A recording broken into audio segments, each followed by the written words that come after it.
অনুচ্ছেদ লেখার নিয়ম। অনুচ্ছেদে অন্ততপক্ষে ১০-১৫টি বাক্য থাকবে। প্রথমে এই অনুচ্ছেদ সম্পর্কিত বাক্য থাকবে। অনুচ্ছেদটি এমনভাবে লিখতে হবে যেন তাতে অনুচ্ছেদের শিরোনাম সম্পর্কিত ভাব ফুটে ওঠে।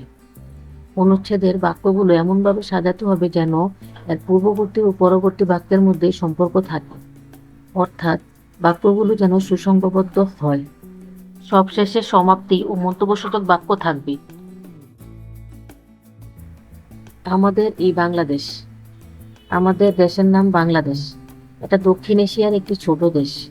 ১৯৭১ সালের ১৬ই ডিসেম্বর বাংলাদেশ স্বাধীনতা লাভ করে।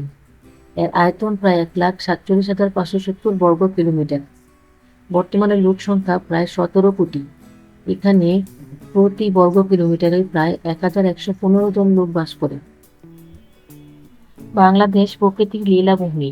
এখানে বিভিন্ন ঋতুতে প্রকৃতি বিভিন্ন রূপ ধারণ করে। বাংলাদেশের দক্ষিণ পশ্চিমে রয়েছে পৃথিবীর সবচেয়ে বড় ম্যানগ্রোভ বন সুন্দরবন। এখানে মুসলমান, হিন্দু, খ্রিস্টান ও বৌদ্ধ বাস করে।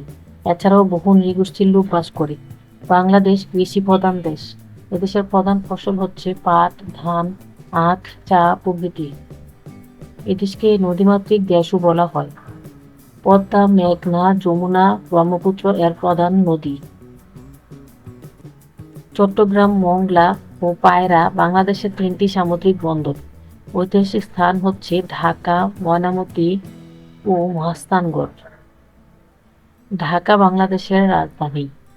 এটা বুড়িগঙ্গা নদীর তীরে অবস্থিত।